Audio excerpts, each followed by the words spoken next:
This is the Last Chance Writers Club, and I'm Beth, a writer of adult gothic mystery and horror novels pursuing traditional publishing. Whoever you are, however long you've been writing, no matter how many rejection letters you have clogging your inbox or papering your walls, you always have one last chance to try again. At the start of 2024, after years of rejection, I gave myself one last chance to write a publishable novel. A year later, I had a novel I truly loved and a literary agent who loved it just as much. These are the questions I asked myself that changed everything for me.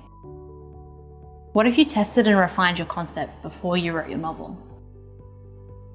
So far in this series, we've explored the kind of book you want to write. Now we're going to zoom in a little to your concept. Whether you're choosing between a whole raft of ideas or you have just one, this episode will help you clarify why this is the book you need to write right now, which will be invaluable to you when you're in the depths of the second act and wondering why you ever wanted to be a writer in the first place. Now, there is a strategic element to this process. If you can determine upfront that your concept is strong and your story is solid, you're far less likely to waste years trying to revise your behemoth of a novel back into a shape that publishing is willing to accept. But honestly, the main reason I go through these steps is for me. Writing a novel is a huge commitment of time and mental and emotional energy. I want to be as sure as I can that this book is the one I personally have confidence in. A book I want to write, and a book that others can get excited about. These are the 5 steps I took to test and refine my concept before I wrote the book that got me my agent. 1. The values test. Why does this novel matter to you? I want you to think on this question and write the answer down, maybe in the first pages of a new notebook, maybe in a document in your Scrivener file. Your reasoning can be super personal. Maybe you want to write about grief or growing up or mental health, and in writing about it, come to a new understanding of yourself. Maybe you have something to say. Maybe you have a personal passion for bird watching or bush ballads that you would like to explore on the page. Whatever your reason for writing this book, it should be personal to you. I believe that true satisfaction comes from putting our full effort into something that matters, followed by deep rest. What is your something that matters? What is worth putting your full effort into for the next year or more?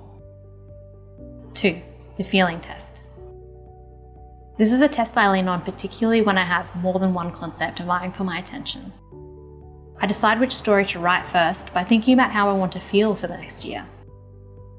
Something we don't talk about a lot is the way writing a novel can affect how you experience the rest of your life. Are you in a strong enough mental place to write that deep exploration of trauma and grief you truly believe the world needs? Will you be able to leave it on the page at the end of the day? Will it make the uncertainties in your life easier to face or much harder? When the world is dark and messy around you, your novel is a world completely your own. You get to decide whether you want to lean into the darkness you see, to unravel it and make it survivable through story, or whether you want to live for a while in a fictional world that highlights the joys that come from being alive and learning to love yourself and others. How do you want to feel for the next year? Think about it. Write it down. Use it to guide your decisions about what you write next. 3. The synopsis test. Some of you cringed just hearing that word. I see you, I saw that eye twitch. But I'll let you in on a secret. The synopsis you write before you write your novel is so much easier than the one you write when the story is done. For one thing, no one but you has to read it. The pressure is off. And secondly, writing a synopsis, a 1 to 2 page outline of the events of your novel beginning to end, is so much easier before you have a whole novel's worth of events to wade through. The purpose of this test is to work out whether your concept is strong enough to propel a whole novel. Is your situation complex enough that it will take your character a whole novel to work their way through it? Or can they simply walk away around page 50? Do you feel excitement about writing that climactic scene the whole book is working towards? Or do you already feel bored? Now, so much is worked out in the writing of a novel. You do not have to stick to this synopsis at all, and you can trust yourself to find more inventive and exciting solutions as you go along. You don't need to throw out the whole concept if it fails the synopsis test, but it may be a sign that you can make your concept stronger before you start writing the book.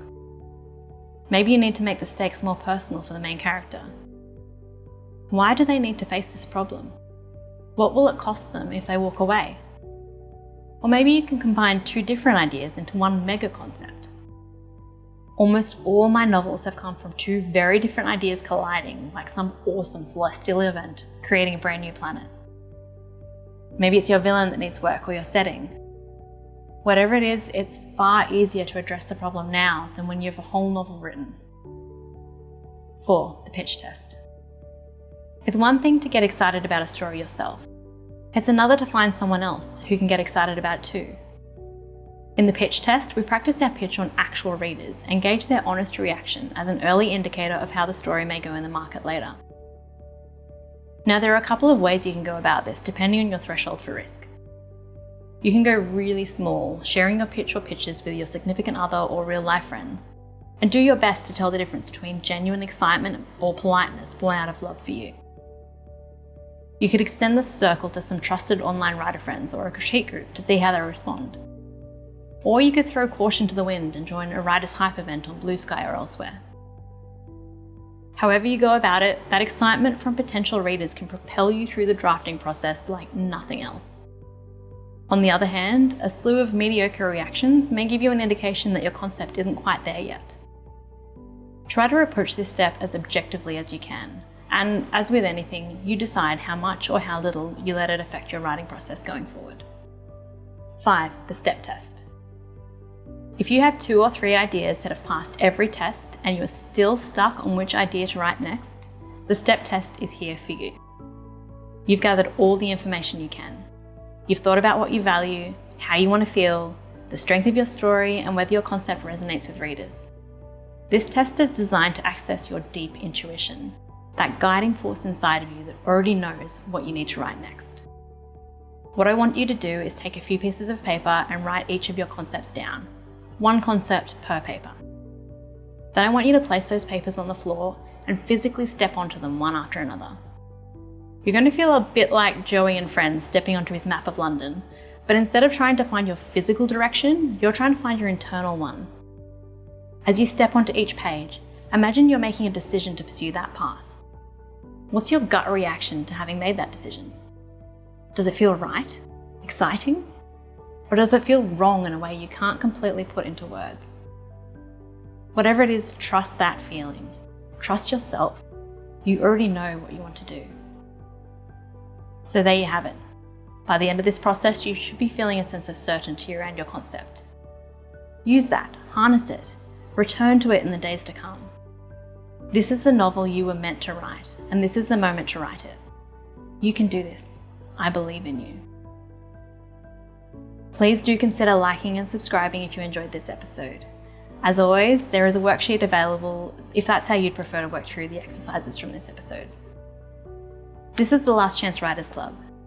In next week's episode, I'm going to have some strategies to help you find joy in your creative process again. In the meantime, remember, it's only your last chance if you decide it is. It's never too late to try again.